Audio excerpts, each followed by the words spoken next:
जी अस्सलाम वालेकुम। वकास भाई प्राइस बॉन्ड चैनल पर तमाम दोस्तों को खुश आमदीद।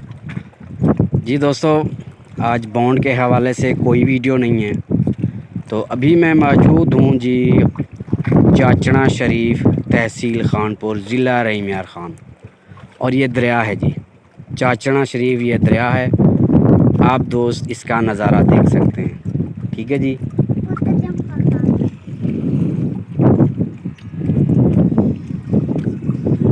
जी दोस्तों, मैं ज़ाहिर पीर का रहने वाला हूँ। ज़ाहिर पीर, तहसील खानपुर, ज़िला रहीम यार ख़ान, जनूबी पंजाब।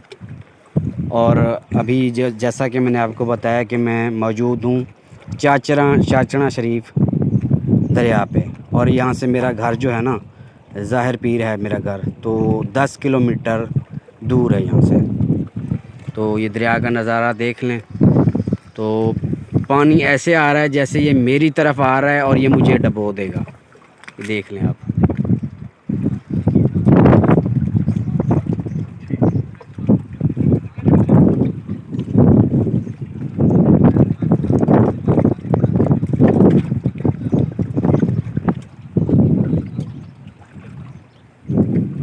ये सामने पुल है जी, ये सीधी जाएगी ज़ाहिर पीर।